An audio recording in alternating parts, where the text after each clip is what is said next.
from Mautic that's going to give us a quick overview of that product that they're putting together. It is open source. You can download it and tinker with it on your own servers at no cost to you, or you can have them host it at a ridiculously cheap cost compared to various other marketing automation platforms. It's a very similar business model to the way that WordPress is set up. You've got WordPress.org that you can download and run on your own installation, and you've got WordPress.com that you can pay for them to host. So similar kind of thing to that, if that makes any sense. Come on in. All right, thanks for being here. I appreciate it. Really awesome venue, by the way.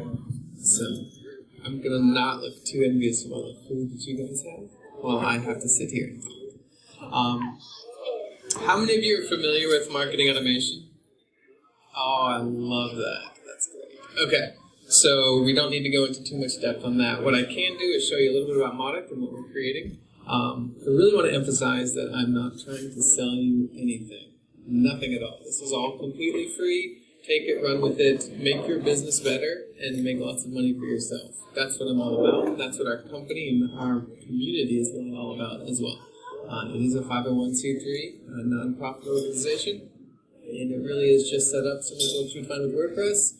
We're just trying to make the world a better place, and we're doing it by transforming and revolutionizing your marketing and marketing automation. So what you see on the screen behind me is actually Mautic as the dashboard, which you would find when you first install it. Speak up, please. Louder still. Now it's in my ears. I wonder if I can twist this.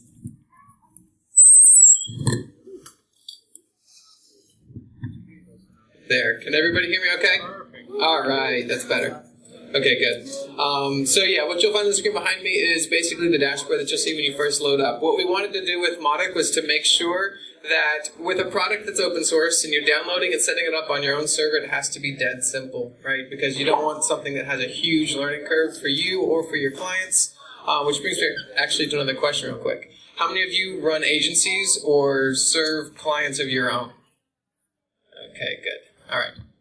So Mautic works really well for you because you can make lots of cash off of it. Because you can charge what you would normally be paying to something like HubSpot or Marketo, Eloqua, Pardot, those types of services. That's what Mautic does for you, and it does it all at no cost. So we wanted to make sure that it was really easy to set up and make sure that it was easy for you to be able to run for your clients, show them how to use it, similar to what you would find with WordPress or with Drupal. You'll hear me reference those a lot. That's my background. My background is in open source content management systems. So I was actually involved in the Joomla community, so shout out to Joomla. I worked there as a volunteer for several years as part of their production leadership team in charge of the software releases. And then I also served as a community manager where I traveled around the world talking about Joomla to lots of people. Now I get to turn all of that around and do it with Mautic and marketing automation, which I think is actually really quite exciting because a lot of people don't really understand everything marketing automation can do and how it can change lives and how it can actually change businesses when it's done effectively. And it's actually something that I think we're just starting to see come into play. Many companies are wanting to use marketing automation but maybe don't know how to, don't know where to get started, or simply previously couldn't afford to. We're kind of changing all of that. One thing that I'm really keen on is answering questions. I actually, in a previous life, was a teacher, and I hate just standing up and talking in front of people. I really like to engage and answer questions, so stop me at any point in time if you're confused, if you have questions. If you just have snide comments, feel free to shout them out my direction. It won't hurt my feelings. I'm pretty confident. Yes? Yes? Is there any reason why you're not considering embedding a CRM component in here versus kind of using it as a gateway that you then push over the CRM? Okay, so the question was, just so I'll repeat questions so everyone can hear them. The question was, are we considering or have we considered integrating a CRM directly within Mautic as opposed to just integrating with third-party solutions? Because it might make it easier for people to just use one system.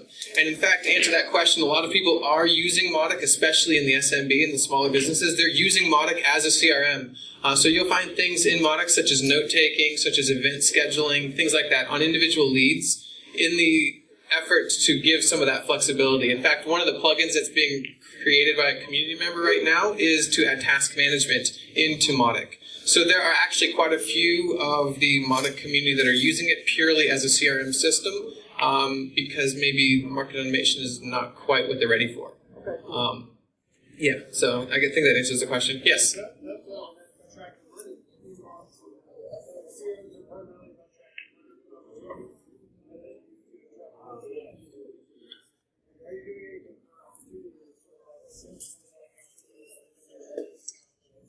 So the question would be in relation to if you're tracking like deals or potentials or anything related to finances within Mautic.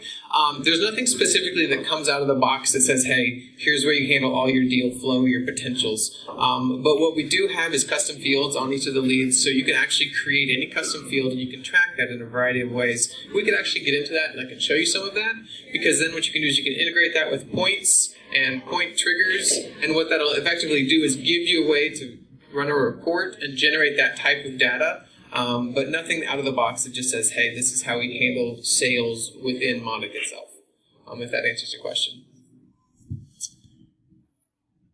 Okay, no more questions? Great. If you have them, definitely just holler out. To give you a little bit of background about Mautic, since you probably may not have heard about it, it is a newer community. We launched a stable version in April of last year. Since we launched in April, we have about 40,000 organizations that are now using Mautic.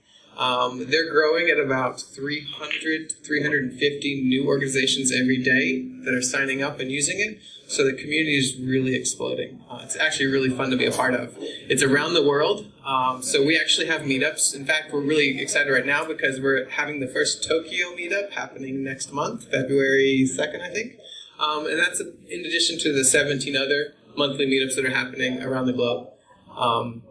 Some of the community has grown quite large. Mautic is unique in that we're already translated into 45 different languages, and that's being actively worked on by about 230 volunteers that are just donating their time to translate Mautic into their language for their environment, their local region. So to put that in perspective, I think last I saw HubSpot was really bragging on the fact that they're in 5 languages. So 5, 50, something like that. So quite a big difference. It's a great feature for Mautic, and definitely speaks to the size of the open source community that we're building. Did you have another question?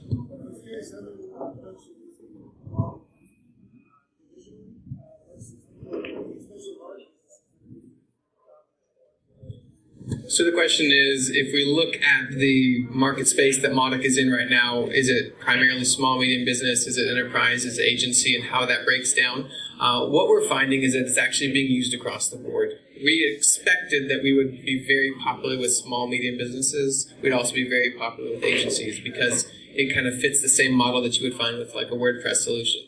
But really what the truth of the matter is that everyone is looking for something better than what's currently out there. And Mautic meets a lot of those needs at all scale.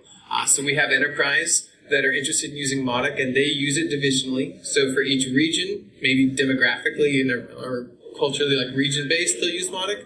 But we also have using it like community management would have one version of Mautic, and the sales and marketing might have a secondary version of Mautic. So yeah, we see it across the board. It's very easy because it's free. You can spin up multiple instances of Mautic very quickly and set them up for each individual organization.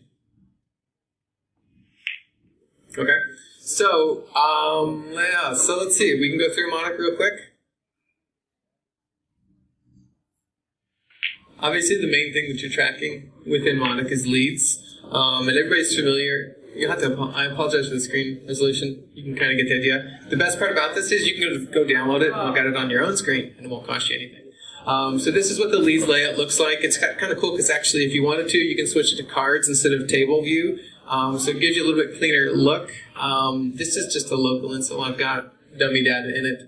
But it'll show you some pertinent information right on the screen. And what you'll find here is you've even got color bar coding across the top of each lead. So at a glance, you can see whatever colors you want to define for different lead stages. As they hit different point triggers, that color can be changed. And we'll get into that in a second. So basically what you're doing is you're tracking all of your known leads as well as your anonymous leads. And then when you look at an actual lead profile, what you'll have is all the information on them. This includes all of their engagements and points that they have earned, their history. So what it does is it tracks every page that they visited on your website or any other property where you're tracking that information. And then it also will be for every page on your site, any form that they fill out, all the detail that you collect on them. It puts it all in one single place. You've also got notes at the top here that I can go to. So you can add notes, categorize them, all sorts of things, kind of like the CRM aspect we were talking about earlier. And then you can also track social. And I don't have that set up on my local, but what it'll do is it'll let you tie into the social profiles. So you can know their Twitter handle. It's going to pull all their latest feeds in. It'll pull in their social bio and everything directly within their lead profile. So it gives you one place to be able to see everything about that lead. But remember, we are monitoring, not stalking. Okay? Yeah, did you have a question? You mentioned tracking your stuff on a page. How do I get that? Is that a snippet in the JavaScript? Okay, so the question was, how do you track stuff on a page? In case I'm going too fast, I apologize. That's some of the market automation stuff. So if you're familiar with market automation platforms, they usually do that through a couple of ways, whether it be a JavaScript snippet that you embed in the page, or they might do it through a tracking pixel. At the moment, we definitely prefer the tracking pixel. It's similar to what you would find with how Google Analytics was tracking stuff. We're actually releasing a JavaScript, but because of ease of use sometimes, especially with your third-party CMS systems, a tracking pixel is easier to integrate. So basically, it's a one-by-one transparent GIF file that you're going to embed directly on any page or any property on the web, and it lets you track all the traffic to that. Does everybody know how that works? I can get into the techie side of that. It's kind of cool. So basically, it's not actually a pixel. It's actually a call to a web page that's on your Mautic installation. That Mautic installation then collects all the data and says, oh, hey, thanks for asking for that pixel. Before I give it to you, will you please tell me your server, where you're located, what time it is, and where you are, and all this information about that computer. And then in response, at the very end of that, it says, okay, and here's that one pixel transparent file that you're looking for. That's how it actually works. That's how it breaks down. So you can actually put that one pixel anywhere you want on the web, and it will track that data whenever someone hits that page because their browser will request that pixel from your Mautic installation. Does that make sense? So, pretty cool. But it lets you track data from just about anywhere on the web that you are able of putting that image on. Good question. Any other questions on stuff that are the real basic stuff before I move on to any other stuff? Yes, Frank?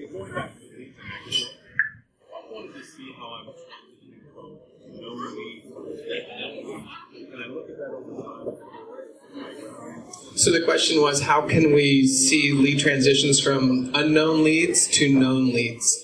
And just to clarify on that, an unknown lead is anyone that comes to your website, it hits that tracking pixel, you get generic information about them. So you would get their IP address, that's the main piece of data, and then all sorts of other statistics and things.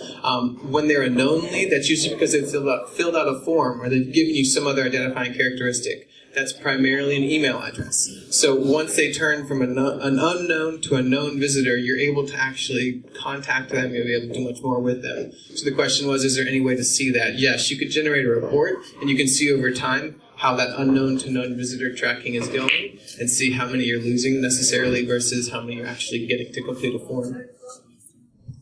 Good question. Thank you. Yes? This is actually going to go on the It's server. Jake, right? Jake. Jake. Yeah, the server side, like, what's the basic parameters you need for a server? Especially when it's collecting so much data, I mean, at any given time, I mean, how big do we need of storage? Okay, that's a good question. The question was, if we're hosting this on our own servers as opposed to just paying somebody for a SaaS-based solution, what kind of power do we have to have in that server? And that's a really valid question, especially if we have a high-traffic site. The thing that's going to build up the fastest is going to be the size of your database because you're tracking, think about it, every single page hit from every single visitor. And you can purge that relatively frequently if you chose to for anonymous visitors and things like that. But most people that we see are using everything from Amazon EC2 setups to DigitalOcean droplets, and you can get away with a pretty low-end setup for that.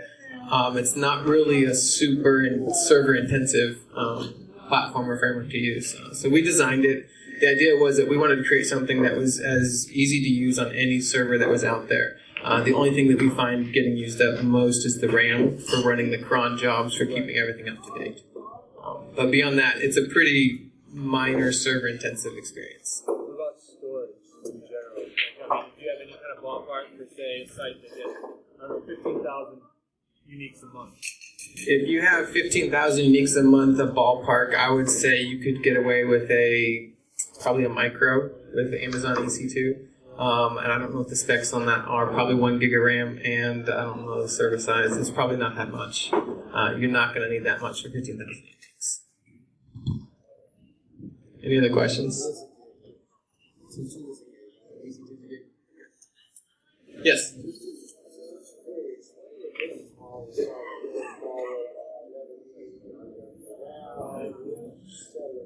Okay, so the question is, and this is a great question because it comes up all the time, can you explain your business model? Because you're giving it away doesn't make a lot of sense.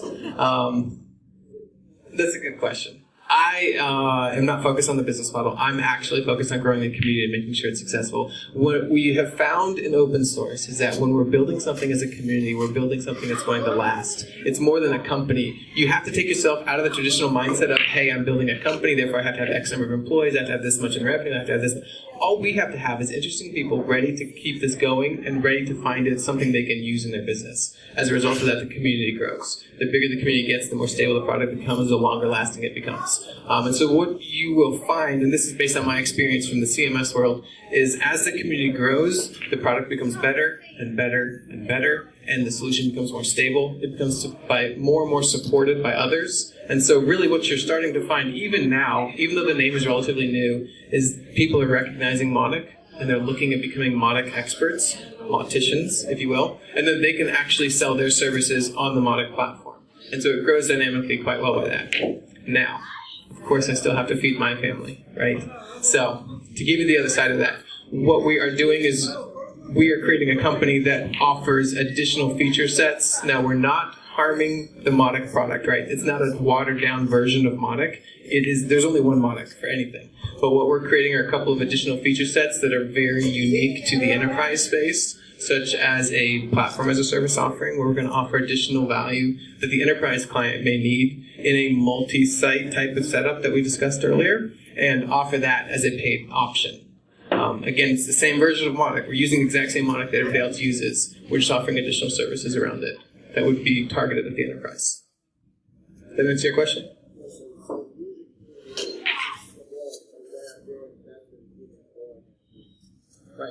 Right, and really the idea here is that anybody can build their business on Mautic. I'm not doing anything that you couldn't do. You could very easily go out and begin selling your services as a Mautic expert, selling Mautic as the service that you're selling to them, and offering them support, server, whatever else. Same thing you would do basically. So the idea is, because my background is in the CMS, and I used to build websites for people a long time ago, and I know that market is really, really hard.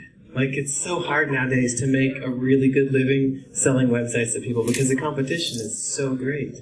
But what we're offering really is a product that's a pivot. So businesses that used to be selling web design, websites for people can now turn and they can actually say, hey, you know what? I can generate revenue because I can work on Mautic. I can work on a marketing platform. And now we can revolutionize businesses that used to be just websites. Now we show you how to use that website to actually make your business more profitable. Ultimately, by making your relationships with your customers better. And that's really the goal. Any other questions? This is great, by the way. I absolutely love this, because I could stand up here and talk about Mautic all day long, but you may not get anything from it. So if I'm answering questions, I feel like at least maybe one of you knows what I'm talking about. Yes? I'm competition. And basically, I come along and buy your company. It comes from forward, but I can stop developing. What happens then? What company are you buying? I'm sorry? So the question was, you could come along and buy my company and stop development, but you can't because it's open source? Well, if I kill the developer, What development are you going to kill? It's global at this point. you have developing high-end equipment. And doing maintenance. No, well, some of them are, but a lot of them are not. Most of the development community is not on my staff. I could never afford to pay all these people. They all work on their own. They create their plugins. They donate them back to the community, or they sell them to the community. That's how they generate revenue for themselves. Mautic is an open source tool. It's out there. It can never be taken back at this point. You can't kill it. It's out there. It's on GitHub. go download it. You can do whatever you want to it. You can fork it a million times over. In fact, I think we kind of brag about how many times it gets forked. I think it's over 600 now. It's a big deal because that means people know that it's something impressive and they want to do something with it. It's impossible. You can't put it back in the box. It's at that point now where it's beyond containing. You can't kill it, really. That's the coolest thing about open source. That's the coolest thing about the community that we're building. It's out there, and now we can revolutionize things. Competition cannot stop us. Yes, Frank? So I actually want to change the direction of the conversation. Sure. One of the biggest challenges with some of those larger organizations, building email, building. Can you show us how you do that? Yeah, so the question was, okay, if we kind of take the conversation back to market automation, and in this case, landing pages and emails, how do we do that within Mautic? So within Mautic, if we create a new email,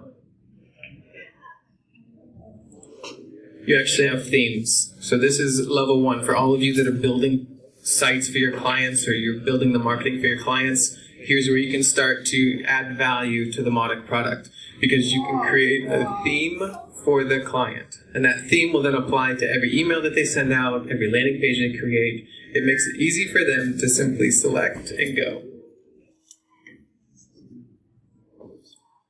Then what that'll give them, and this is a horrible basic example, but you just have to imagine a bit more in depth.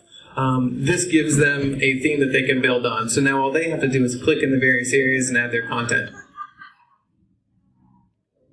So you can create the entire layout of the theme. This is an email, so this email will go out to them in whatever format you've created or as they wanted to create in the theme builder. You can do mail merging with all of your lead fields.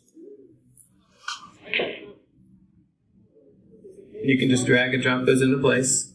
You can do the same thing with extras, and you can also inject other things in there as far as assets or landing page links.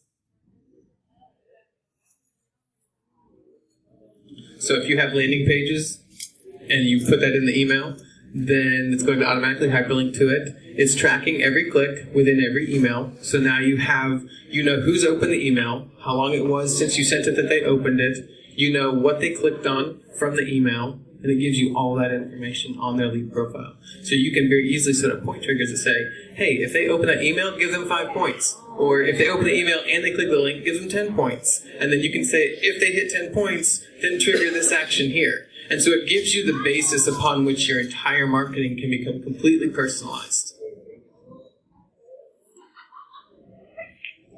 So that's using the builder, but you can also just as easily do that directly in a plain text type of email as well. So if you didn't want to do the super fancy kind of newsletter looking email, you can just as easily put in just a straight up your own HTML. You can also do a plain text version at the bottom. Okay. Yes, question? For the point system, is that being used for like lead scoring? Yes, so the point system, the question was, is that used for lead scoring? Yes, it is. You can set that up, and it's really flexible because you can define whatever point triggers you want, whatever point values you want, what they should earn them for, and then what you want to take away points for. It does lead, you can do lead degradation as well, so minus points if they don't do this, that, or the other over time. And basically that whole lead scoring idea is built in. And because we're keen on being a global product, everything has language translations built into it, so you can actually create versions of each email or landing page that would be content or language specific, so then you can actually design it so that it will go out in the correct language to each client. Did you have a question?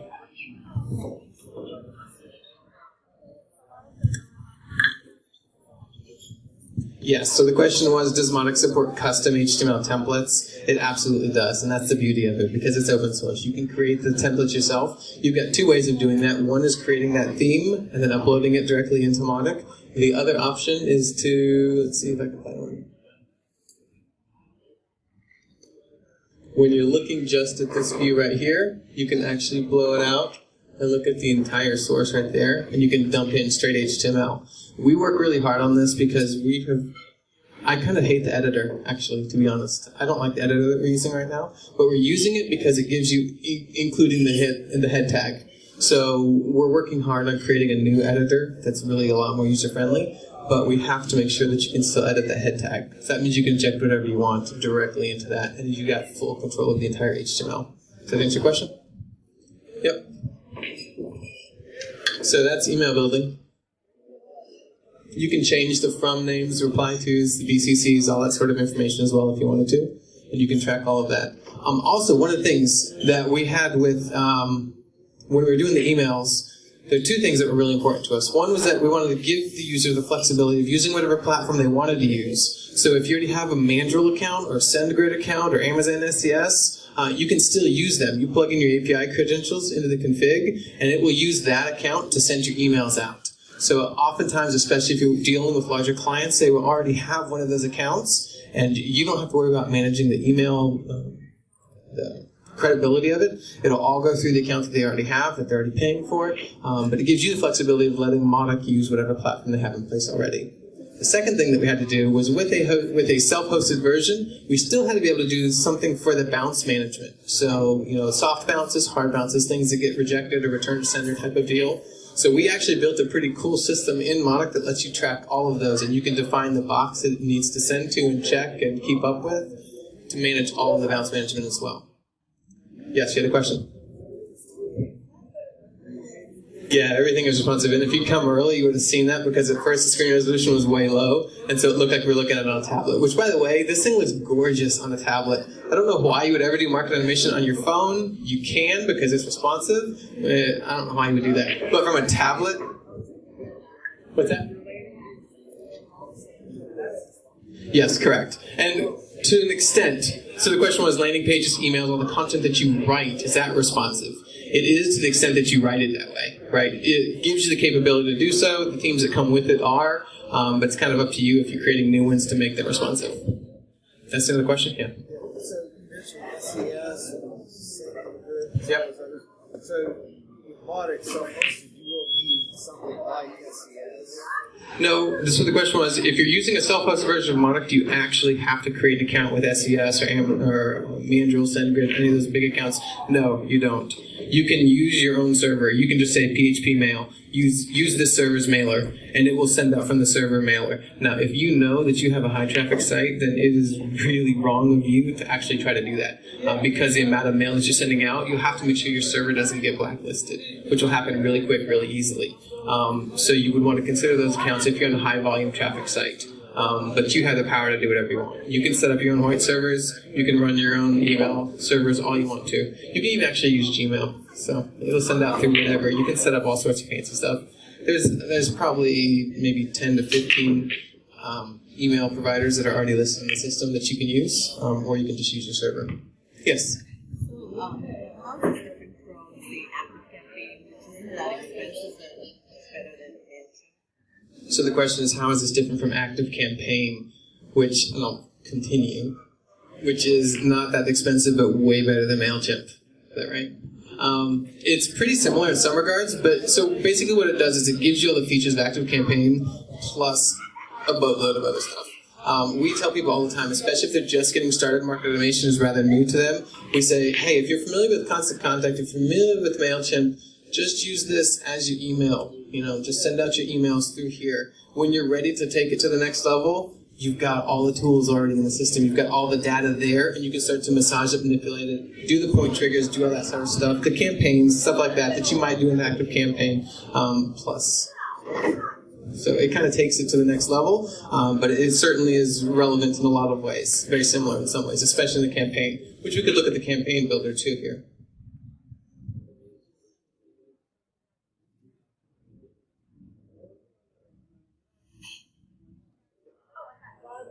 So if I look at a basic campaign builder, you'll notice it looks kind of similar to the email builder because we wanted to keep it rather consistent throughout the platform. You're familiar with something, you know how it works. It's really easy to see it again and again.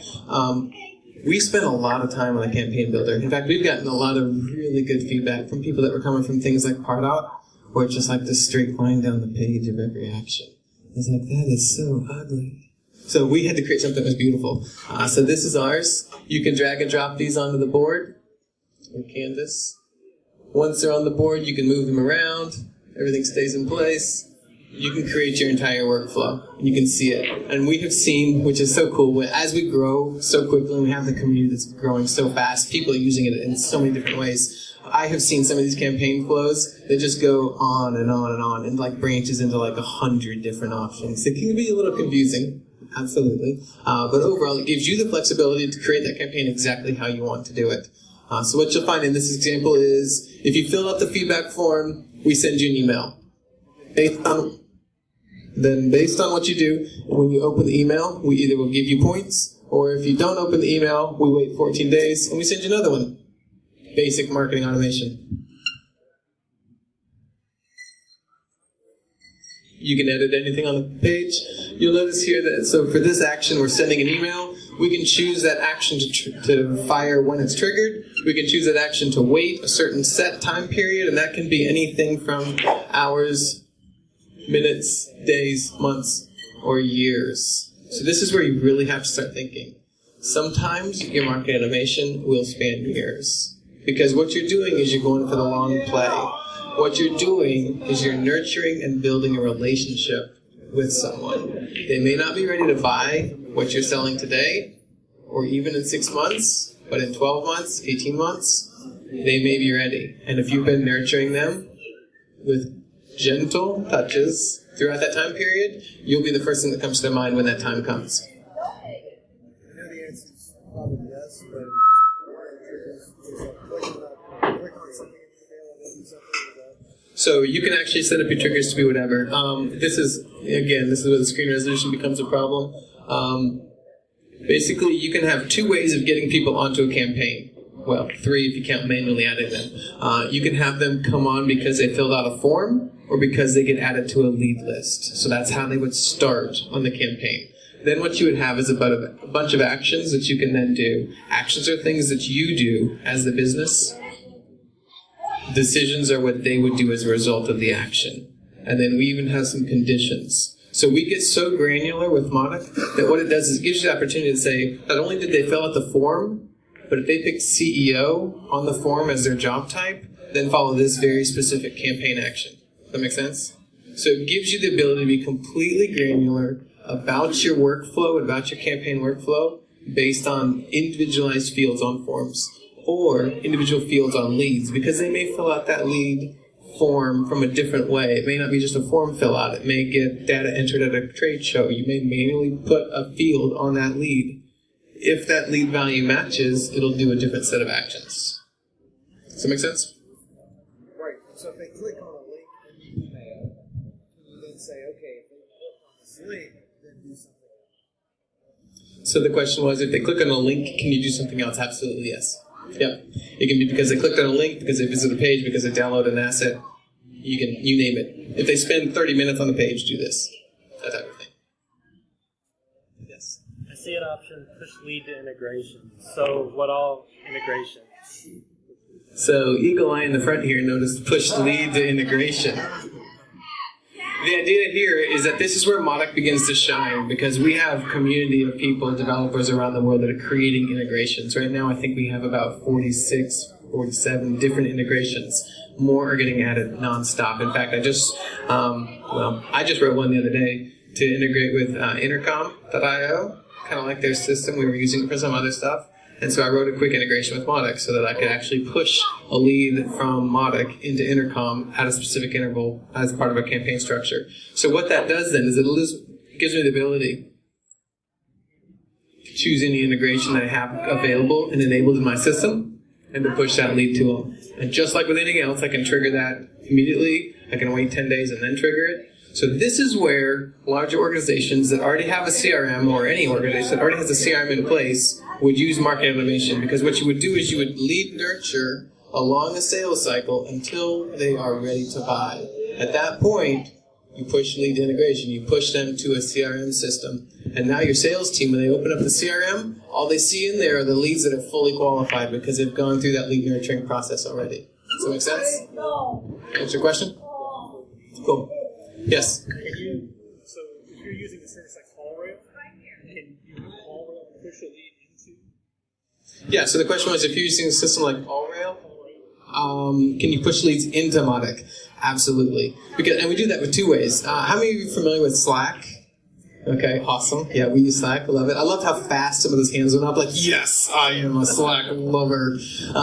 So we took a page out of their book, and we use webhooks. So you can actually push stuff into Mautic or trigger stuff outside of Mautic with webhooks, which is so easy to use. You don't have to know any coding to be able to say, okay, push a lead out at this point, just in the campaign workflow. It's not even integration necessarily. You can just say, push a lead to this webhook and throw in the URL to the webhook, and it's done. We also have a full REST API. So if you want to push stuff in, there's a full API you can use, and that's all documented on the developer site, so you can actually push stuff in really easily. You can even update via URL. So when we look at a lead field,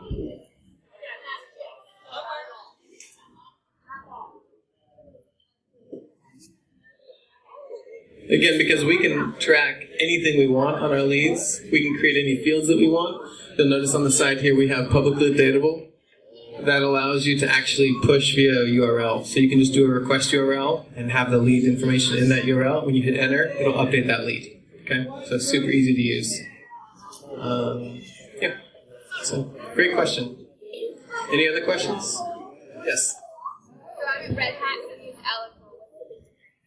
Eloquo. So you're at Red Hat and you use Eloquo. What's the big difference? So I have intimate knowledge of that situation. So let me just be rather generic.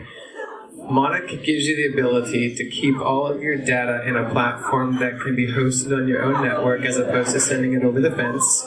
It also, because Mautic is open source, everything can be directly accessed. So really what we're looking at is Mautic as an open data layer. So rather than having your marketing automation platform be this tower in the middle of everything that controls all the information and you can only get out of it what they want you to get out of it, Mautic prefers to sit as just one person at the table and says, hey, I've got data, you can get it from me here, I'll give it to you there. I just work well with everything that's around me. It's part of the open source aspect of it. So that would probably be the main couple of features that works well for large organizations that are looking at using something. Also with Mautic, we have the ability of setting up multiple instances to track different metrics for different departments or via region like we talked about earlier.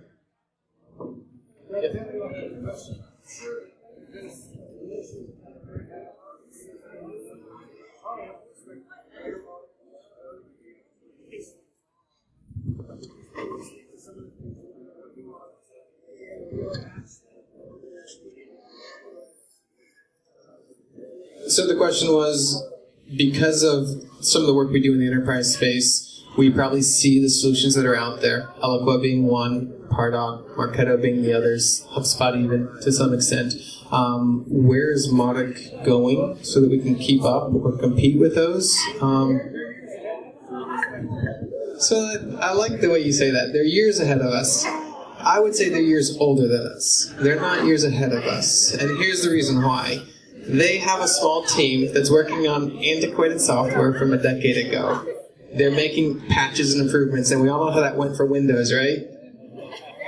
So what we're doing is we're actually creating a flexible platform built on the latest technology that uses the modern trends to build a flexible, open platform. As a result of that, and a global community, and the size of that global community, we're actually reaching a stable platform much faster than we even anticipated ourselves. The other side of that is when we launched Stable, we knew we had to have feature parity with the big three. We absolutely had to come out of the gate with feature parity. So there's probably one or two things in Pardot that we don't quite do yet, and everything else across the board. We have people switching to us from all those other systems already today, very happily switching, and saving thousands and thousands of dollars every month. But the rest of that question is, where are we going next? And that's where it really gets exciting, because unlike the other systems that have been around for 10 years, that have to fight with a large paying user base, that they have to maintain everything just a certain way, we're working at incredibly fast speeds. We're a smaller ship, so we can turn really fast. So we're creating all sorts of very cool stuff that's coming out soon. So if you're familiar with Crazy Egg, which does a lot of page heat map tracking, we're doing some really cool stuff with that. We have a really cool integration with e-commerce that's coming really soon. It will dovetail really nicely with like a Magento platform. Let's see what else. Oh, how many of you are familiar with beacon technology? the little beacons that you can put in different places and it'll track, where you are in the building and that type of thing. So we did it as a proof of concept, and we showed it off at Collision Conference in Vegas a year ago. We actually integrated beacon technology directly into Mautic, all in, and it is absolutely amazing. And the way that we demoed it was we put in 3 different beacons throughout the venue at the conference. And then when someone would visit that venue, it would push a notification to their phone. Or the next day, it sends them an email and says, "We saw that you stopped by X, Y, or Z spot. You should definitely check out this one over here." Because what we do is we integrate beacon technology directly into that workflow. So what that means is now the entire process, online and offline, you can completely control and you can market effectively. So, to give you another example, in an e-commerce environment, what that means is a store like Neiman Marcus can put these in each of their departments. When you go in as a customer to the store and you walk over to the shoe department, it can push a notification to your phone as part of a campaign within Mautic that says, "Hey, send them 25% off because they're hitting the shoe department right now." Or you can wait a week as part of that marketing campaign workflow, and you can send them an email that says, "Hey, we saw you visit the shoe department. Would you like $10 off?" That type of deal. So that's how we integrate online and offline. That's kind of where we're going. Nobody else has gotten there yet. There's some things that are real basic, but we're actually really advanced in that realm. And that's just the start. We've got some other stuff that's really cool, but I can't tell you about it yet. Yes? Yeah, so the question was, are we integrated with WooCommerce, which is a really cool platform that WordPress just bought. And we are integrated to an extent. I say to an extent because I personally am not happy with our e-commerce integrations. I think across the board, market automation in e-commerce has a long ways to go before it's really, really effective. We're working on that right now as a community. We're coming up with some really cool ideas. So it's more than just cart tracking, right? Empty left carts, abandoned carts. Because my thought there was the Marcus Newman thing. So say I'm in there, but then I say I bought a pair of shoes, and then you're sending me a thing a week later, and then I start thinking, well, how are you guys going to, whomever, connect up the POS system with the marketing automation so that you're not getting that overlay of annoying, like, man, I wish I would have got this text an hour ago. Right. So the way that we're working that, so the question was, how do you keep from double tapping on people that maybe bought something and it's tracked in the POS system, but it's not necessarily something that would show up because of that beacon technology because they visited the store. That's something that we're working on, integrating more fully with POS systems. Those are traditionally very closed networks, so we're working on how we can break down and get some APIs in place that we can integrate with them more fully. An open source POS. Put that in the idea book. Yes? I'm actually curious if you could walk us through the rest of this, because I'm familiar with HubSpot and Campaign and Infusionsoft and I want to see how your system compares. Okay, so walk you through the rest of it so you can see how it compares to HubSpot, ActiveCampaign, and some others. Are there particular features that you want me to focus on or look at? Just want to see what, maybe as you go through it, you see something that's different from HubSpot. Okay. So right off the bat, the campaign canvas is like light years ahead of where HubSpot is right now. And I've actually had some people from HubSpot tell me that, so that's fun to hear. I feel sorry for them. When you look at the campaign overview, you get all sorts of details about what's happening in that campaign. Everything from the leads that have now been added to that campaign to conditions and actions and decisions that are happening within that campaign. So it's a really nice overview screen. One thing that I didn't mention earlier, on just about every page, you have a details tab. That details tab gives you all of the information in a more tabular format. We just hid that. It's there, but we couldn't hid it because it's ugly. But some people really like to see stuff in the table. So it's there. We just traditionally put that behind a details tab so that it doesn't take away from a really beautiful look. It's really easy to look at this and see the details of your campaign. That happens everywhere. So on leads, if we went back to the leads real quick, you'd see a details tab. And it gives you all the details in the tab view.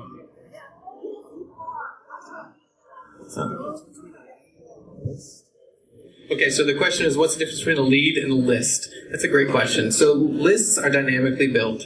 Lists can be done a couple of different ways. You can manually add people to lists. Lists are going to be groups.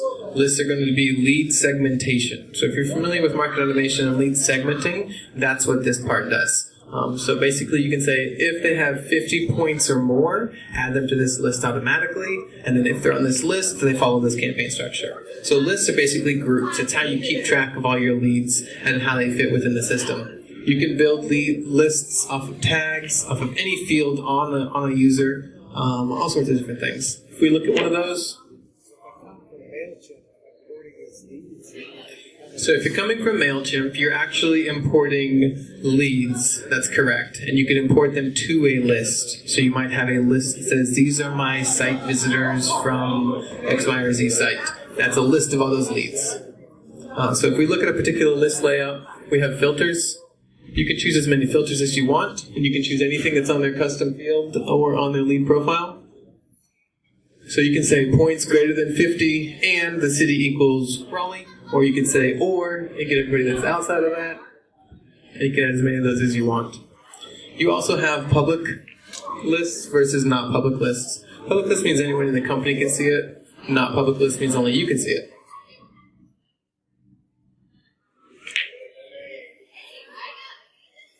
You can't really see it because of the way the screen is. But there's actually a config on the right-hand side over here. This is where you can do some more of the behind-the-scenes stuff. So for the most part, and I didn't really touch on this too much because the end user probably won't be messing with this too much, but over here on this side, you can actually see where the plugins are listed, what plugins are enabled versus what plugins are not enabled. The Mautic marketplace is coming really soon. That's where people can sell, give away, get new plugins. Those plugins can be everything. This is where it gets really cool because those plugins could be, you could actually, in the Mautic marketplace, list a theme. So if you create a landing page and an email that looks the same, you could sell that. Or maybe you have the entire workflow. So here's 6 emails, a landing page, a PDF, and all this goes together as part of a campaign, and then you can push that up to the Mautic marketplace and say, hey, if you're in this industry, this workflow works really well for you, $50 and it's yours. Yes? I think most people are familiar with the marketplace that is attached with WordPress. Can you compare and contrast? It's very similar. It's very similar. So I drew inspiration from that, from talks I've had with Matt from WordPress. And we followed a very similar model to that, except that from one very notable difference, because my background is in Joomla, where it's all about people going ahead and selling things. In the marketplace that we have with Mautic, it's actually going to be paid listings as well as free. So you can actually say, I want to buy this particular thing, and you can make money off of it that way. We wouldn't be taking any money from that as a community. That's purely just you work with that other person. Yes?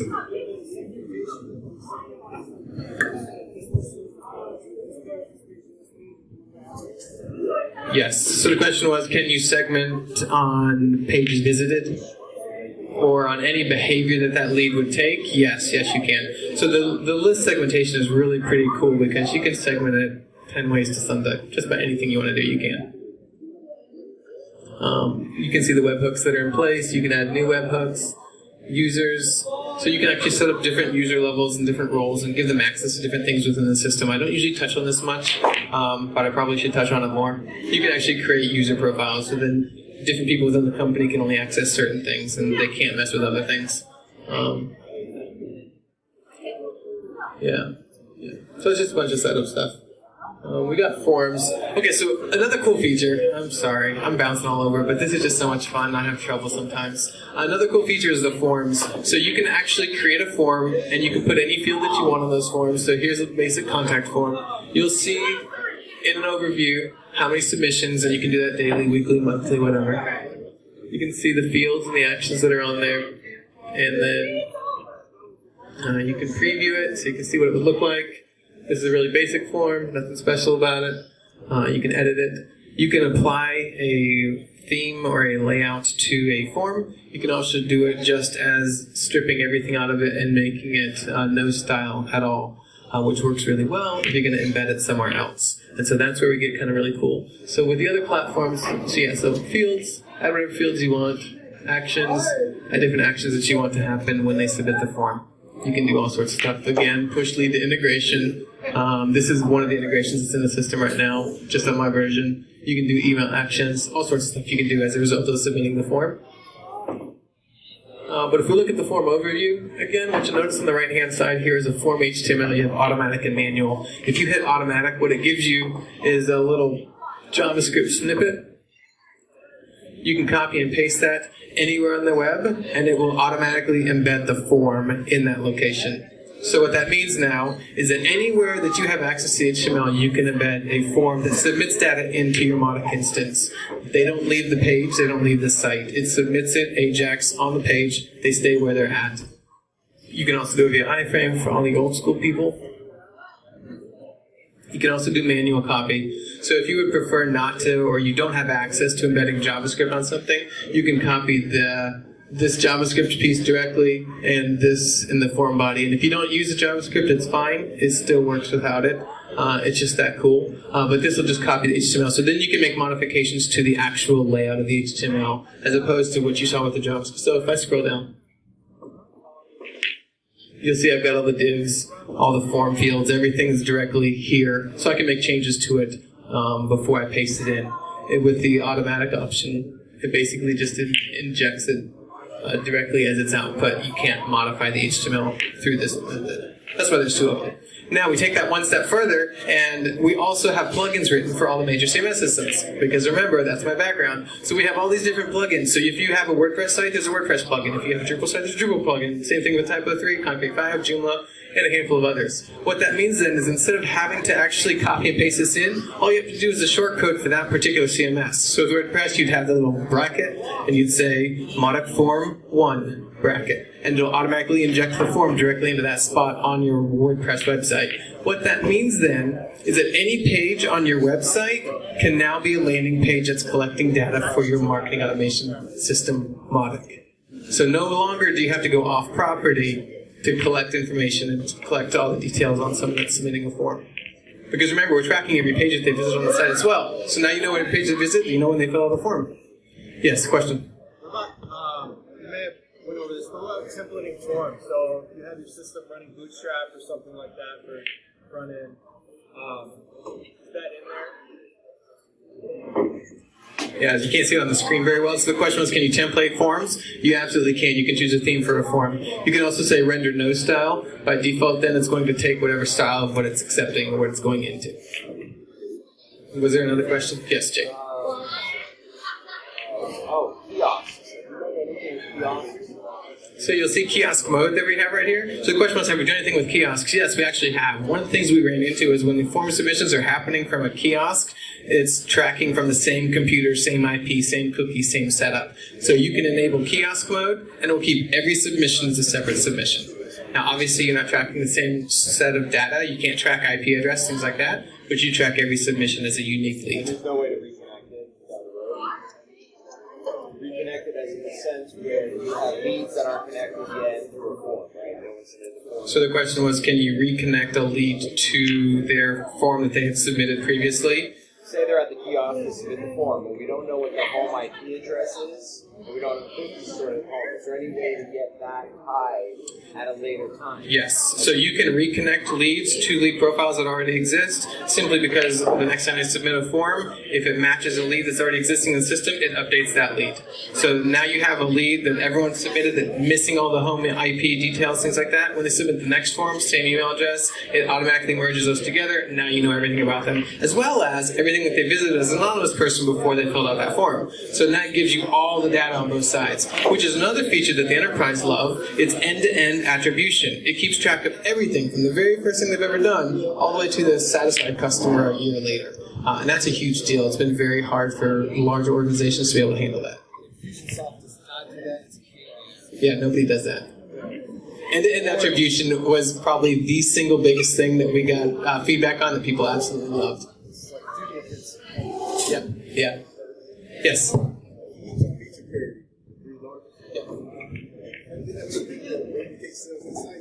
So the sales insights from Salesforce? Yeah, that's the piece that was one of the two. In fact, I was just talking about it with, last week with somebody about that, working on doing a sales intelligence system built directly into Mautic. It's not there yet. We're expecting to see that pretty soon here. We've got a couple other big things that we're pushing out end of February, and we might snake that in there. Any other questions? This is awesome, by the way. I hope you guys are enjoying it. I'm having a blast. This is so much fun. With the integrations, do you have the option to like edit the page content based on like user interaction? Okay, great question. So the next logical question is, can we edit page content based on the user? And that's the personalization of the web. That's where we're going. That's where a lot of things are going already. In fact, Acquia with Drupal has done some of that already. They have a product called Lift that does that to an extent. Initially here, we do not. Initially here, we say we leave that to the CMS or the web content publishing platform that you use. But we are starting to toy around with how we can do that, especially on landing pages, which you can create within Mautic, which we haven't really looked at yet, but you can create your landing pages directly within Mautic. So there's a logical step where we could possibly introduce that. It's something that we're discussing as a community and determining if it's really something that people want to see. I think it is, by the way. Yes?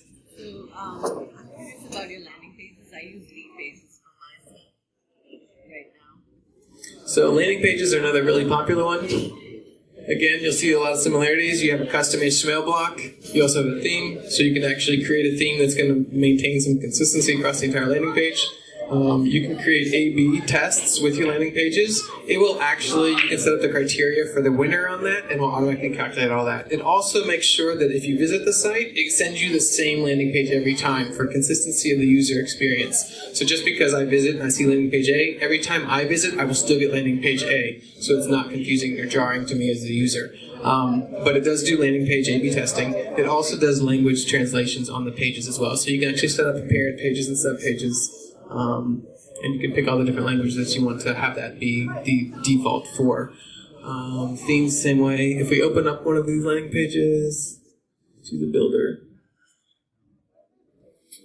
Okay, so real basic landing page. Same exact concept that you find with everything else, except that here we also have forms. So you can actually drop a form directly in. So that's going to actually take the form from your Mautic install, and it's going to automatically embed it right there. So if we were to preview that out, we can give this a shot.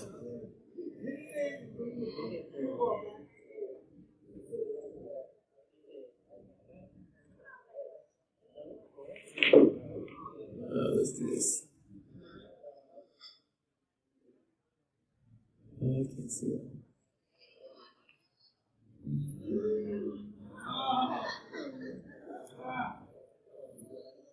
So it'll drop the form directly in. So this is my Mautic form. It embeds it directly into my landing page. You can do the same thing with assets as well. We haven't even talked about assets very much, so everybody knows what that is about, right? So there's PDFs, white papers, videos, pictures, whatever you want to give your user. Remember, it's an exchange, right? You're building a relationship, so you want to give them something in exchange for them giving you their personal information.